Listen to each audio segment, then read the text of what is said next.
ओम साई राम मित्रों। आज का ब्लॉग साईं बाबा की एक अदृश्य ऐसी चमत्कारिक शक्ति के बारे में मैं बात करने वाला हूँ। जैसे आपने महापुरुषों में देवराहवा बाबा का नाम सुना होगा, जो एक अलौकिक पुरुष थे। इसी प्रकार से हमारे साईं भी अलौकिक पुरुष थे और ये सब महापुरुषों की श्रेणी में थे, और जो ज़्यादा समय नहीं, हम लोगों के कुछ ही समय पहले वो मतलब 100, 150, 200 साल पहले धरा पर थे। ऐसे महापुरुषों के बारे में मैं आपसे बताने वाला हूँ कि किस प्रकार से वो अपनी शक्तियों का उपयोग करते थे और खुद वो कैसे आपकी अंतरात्मा की चीज़ें और चीज़ें आज अभी आप इसी वक्त एक क्षण के लिए, एक पल के लिए यहाँ देखते और अगले पल वो आपको कहीं और नज़र आते 200-400 किलोमीटर दूर। कैसे ये संभव होता था और कैसे वो अपने भक्तों की विशेष चीज़ों को जान लेते थे, उनकी आवश्यकता को जान लेते थे और उनकी मनोकामनाएं पूरी हो जाती थीं। इसी प्रकार से मैं बताने वाला हूं कि जिस प्रकार से देवराहवा बाबा जी थे और उनसे माननीय प्रधानमंत्री इंदिरा गांधी जी भी मिलने जाती थी, बड़े बड़े मूर्धन्य विद्वान। इसी प्रकार से हमारे साईं बाबा थे, उनसे भी बड़े बड़े अमेरिका से और इंडिया के बड़े बड़े उस समय कि जो अधिकारी थे, नेता थे, लोग मिलने जाते थे। आम जनमानस का तो सैलाब ही रहता था। अब मैं बताने वाला हूं कि ऐसे महापुरुष जो धरा पर जन्म नहीं, वो अवतारिक होते हैं, उनका कोई जानता ही नहीं वो कहाँ के थे, कौन थे। आप देवराहवा बाबा की भी अगर सुनेंगे तो उनको भी कोई नहीं जानता कि वो कहाँ पैदा हुए थे, कहाँ के थे, कैसे थे और कब कहाँ कैसे पहुँच जाते थे। इसी प्रकार की ये चमत्कारिक शक्तियाँ, ये लोग दैवीय पुरुष थे, जो अवतारिक पुरुष थे। ये धरा पर आते थे तो जनमानस का कल्याण करते थे, और ऐसी कल्याणकारी शक्तियों के साथ जब हमारा आपका सम्मिलन होता है, हम उनको अपना गुरु मानते हैं, तो उनकी अदृश्य शक्तियाँ परमानेंट इस धरा पर विद्यमान होती है। क्योंकि आप ये नहीं कह सकते कि वो विलीन हो गए। उनकी शरीर भले वो दिखाने के लिए, क्योंकि वो एक लीला होती है, शरीर धारण करके ही तो आत्मा आ सकती है, तो सा शरीर वो आपके सामने प्रकट होते हैं। शरीर उनका चोला चला जाता है, लेकिन उनकी आत्माएं इस धरा पर विद्यमान होती हैं। आप जो मांगते हो वो क्षण, पल, छिन, साल में आपका वो पूरा ही होता है। क्योंकि मैं आप लोगों को बताऊं, जो शब्द होते हैं ना, जो ये आत्मा मेरी है, जो हम लोग बोल रहे हैं, ये वाणी कभी असत्य नहीं होती। इसीलिए कहा जाता है कि कभी किसी के लिए गलत नहीं बोलना चाहिए और ना तो किसी का दिल दुखाना चाहिए। क्योंकि जब हमारे साईं कहते हैं कि हम परम पिता परमेश्वर सबका मालिक एक है, तो सबका मालिक जब एक है तो हम लोग कौन है? उसी परम पिता परमेश्वर के जो मालिक हमारा है, जो एक है, उसी की बनाई हुई संरचना और उसी का अंश जो हमारी आत्मा है, हमारे अंदर विराजमान है, उसी का अंश है। तो जब हम उसी के अंश हैं तो क्यों हम गलत करें, क्यों हम किसी का अहित करें, क्यों ना हम सद्मार्ग पर चलें। यहाँ पर सबसे बड़ी चीज़ है कि ये चीज़ समझने की ज़रूरत है। यहाँ बहुत सारे लोग आपको ऐसे मिलेंगे जो किसी पंथ विशेष को गाली दे रहे हैं, किसी जात विशेष को गाली दे रहे हैं। ये गलत है। आप समझिए कि जो बहुत बड़े एक हमारे यहाँ के सम्राट थे, मौर्य वंश के अशोक ने एक बात कही थी कि जब हम किसी दूसरे की धर्म को गलत कहते हैं तो कहीं ना कहीं हम अपने धर्म को भी गलत कहते हैं। अशोक ने कहा था कि जब हम किसी और के धर्म का सम्मान करेंगे तो हमारे भी धर्म का सम्मान होगा। अगर हम किसी के धर्म का अपमान करके आगे बढ़ेंगे तो हम कभी भी अपने धर्म को भी आगे नहीं ले जा सकते, अपने आप का उत्थान भी नहीं कर सकते। तो पतन तो निश्चित हो जाता है जब हम किसी धर्म को बुराई करते हैं और अपने धर्म की बड़ाई करते हैं, या अपने धर्म की बुराई करते हैं, अगले की बड़ाई करते हैं। धर्म क्या है?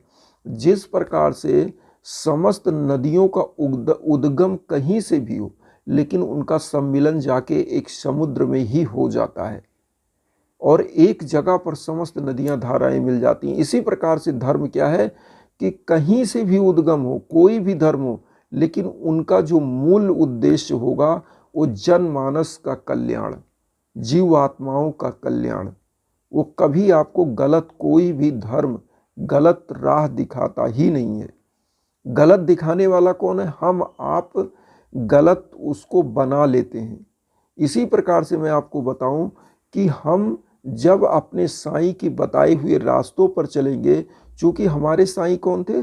चमत्कारिक पुरुष थे, अवतारिक पुरुष थे, और उनकी जो ऊर्जा है वो इस धरा पर विद्यमान है। तो जब इस धरा पर विद्यमान है, जब कोई चीज का हम अर्जी लगाते हैं, कुछ मांगते हैं, तो क्या उनको सुनाई नहीं पड़ता? हर चीज, आपकी बातें, आपकी भावनाएं, आप बोलिए भी नहीं तो वो अदृश्य शक्ति आपको जान लेती है आपको नीड किस चीज की है। बस आपको धैर्य के साथ, उम्मीद के साथ, आस्था के साथ उस शक्ति पर बिलीव करना है। और हमारे साईं कहते हैं 11 वचन में, फिर मैं वही बात कहूँगा कि मुझे सदा जीवित ही जानो, अनुभव करो सत्य पहचानो। और आज मैं 11 वचन फिर इस ब्लॉग में बोलना चाहता हूँ। साईं बाबा का जो 11 वचन है कि जो शिरडी में आएगा आपत दूर भगाएगा, चढ़े समाधि की सीढ़ी पर, पैर तले दुख की पीढ़ी पर, त्याग शरीर चला जाऊंगा, भक्त हेतु दौड़ा आऊंगा, मन में रखना दृढ़ विश्वास, करे समाधि पूरी आस, मुझे सदा जीवित ही जानो, अनुभव करो सत्य पहचानो।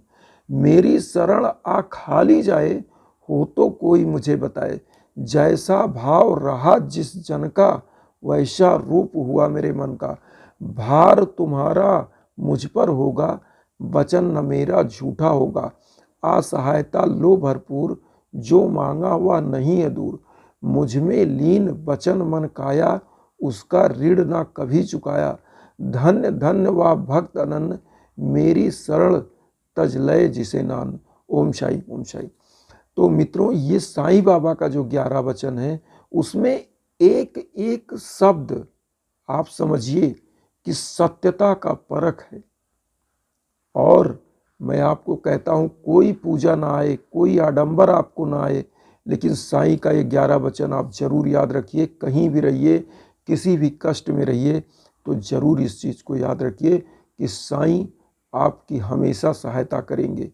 मुझसे एक लोग कहने लगे कि अगर मान लीजिए मेरी तबीयत खराब होती है तो मुझे पहले किसके पास जाना चाहिए? हमने कहा कि हम लोग पहले तो एक आम मानव हैं, कोई हम लोग वो परम पुरुष नहीं है। हम एक कौन है? ना तो हम अवतारिक पुरुष हैं, हम किसी माँ के गर्भ से पैदा हुए लोग हैं, वहाँ से पैदा हुए लोग हैं। हम कौन हैं? हम अवतारिक नहीं हैं। हमने जन्म लिया है, और जब हमने जन्म लिया है तो जो हमारे आसपास का वातावरण है पहले तो वही दिखता है। तो पहले हमारा कर्तव्य होता है कि हम डॉक्टर के पास जाएं, क्योंकि आप पहले जो रेमेडी आपको दिख रही है, और दुआ आपको मैं बता दूं, जब दुआ काम करती है तो दवा अपने आप काम करने लगती है।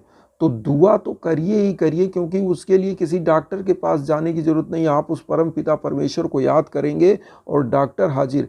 लेकिन इधर आप प्रभु को याद कर रहे हैं, उधर आप दवा भी जरूर कराएं। तो मेरा कहने का मतलब, दुआ और दवा दोनों जब चलती है तो दोनों कहीं ना कहीं उसका अवलंब का काम करता है हमारा धर्म, हमारी दुआएं। और दुआ क्या करती है? उस दवा को जो आपकी बॉडी एक्सेप्ट नहीं करती है, वो तुरंत एक्सेप्ट करा देता है, और आपके अंदर का जो परमात्मा है वो आह्लादित हो जाता है, और दुआ के माध्यम से वो दवा काम करने लगती है। यहाँ पर मैं ये कहूँगा, यहाँ पर आप एक चीज़ जान लीजिए, कभी भी किसी गलत चीज़ों पर आपको जाना नहीं है। साईं के सदचरणों में, साईं के शरण में रहना है। और जो व्यक्ति, मैं आपको बता दूं, किसी भी चमत्कारिक अवतारिक पुरुष के, उसके बताए गुरु के मार्ग पर चलता है, उसका कोई बाल बांका नहीं कर सकता है। ये टेस्टेड है। हमारे प्रभु श्री राम थे, उनके भी गुरु थे। तो जब गुरु सबके हैं तो गुरु के बिना हम लोग कौन है? अधूरे हैं। जो उतने बड़े मर्यादा पुरुषोत्तम थे और उनके भी गुरु थे, तो हमारे भी तो गुरु होने चाहिए। और बिना गुरु के हम लोग कैसे हैं? जिस प्रकार से बिना डोर की पतंग, क्योंकि पतंग जब कट जाती है, आपने देखा होगा मंझा जब कट जाता है तो पतंग का कोई दिशा नहीं होता, दिशा विहीन होके वो कहाँ चली जाती है पता ही नहीं चलता। लेकिन जब वो डोर होता है ना, तो पतंग की दिशा और दशा आपके हाथों से तय होती है। जब आप पतंग उड़ा के देखे होंगे मंझा, तो कहने का मतलब ये है कि यहाँ पर उस गुरु, उस परम पिता परमेश्वर हमारे साईं को हमेशा याद रखना है, जो हमारी डोर है, जो हमारी इस जीवन को एक दिशा प्रदान करते हैं, तो निश्चित हमारा जीवन सार्थक होगा और हम सद्मार्ग पर चलेंगे। इसी के साथ ओम साई राम।